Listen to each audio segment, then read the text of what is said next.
This video is to show you how to work an applied I-cord edge. In this video we're going to do a 4-stitch I-cord edge, but you could do a 3-stitch or a 5-stitch. Typically you don't do more than 4 or 5 stitches if you're edging a garment.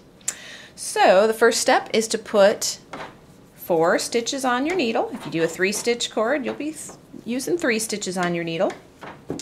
And then get your working yarn to the back, and we're going to pick up an edge stitch on the edge that you want to do the applied I-cord on.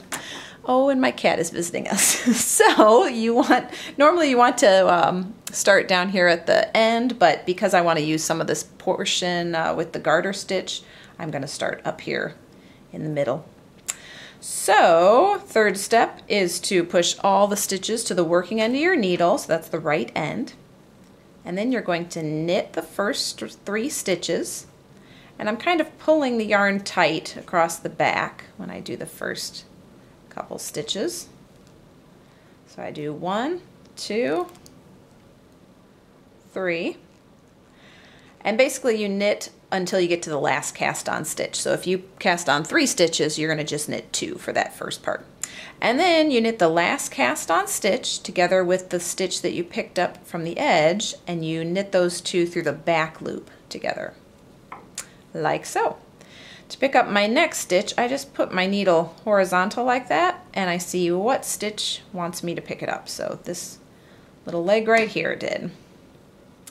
And then I do it again. Knit 3 stitches by themselves, 2, 3, and then I knit my last stitch from the last row together with the edge stitch through the back loop. I wish I could say that this is like a 1-to-1 pickup ratio, but it really has to do with the gauge of your I-cord versus the gauge of the edge that you're applying it to.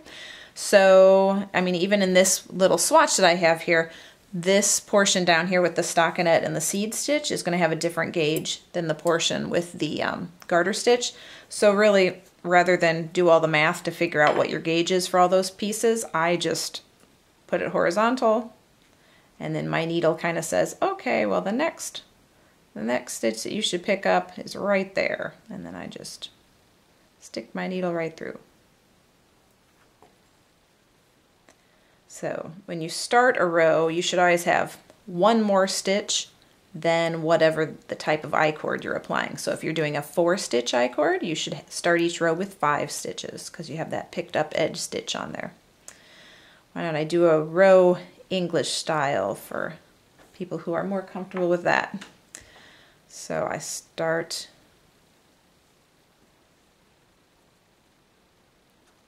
one, 2, 3 stitches individually, and then I do 2 together through the back loop. Let's pick up 1 more. Let's see, that one looks like maybe this.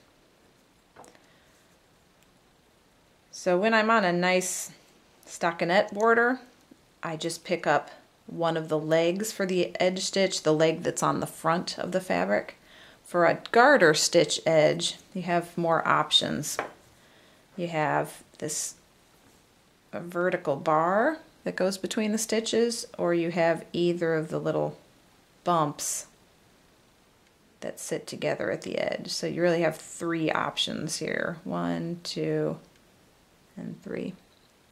All right, I'll do 1 more, and then you can see what this is going to look like. Okay, so I'm going to skip the bumps because they're underneath my needle at this point, so I want to go right into this leg. 1, 2, 3, and then 2 together through the back loop. So at this point you can see what's forming here. Just looks like a nice little stockinette tube, and it's a nice way to finish off an edge. It has a little stretch to it, and it just gives it a real nice finished look.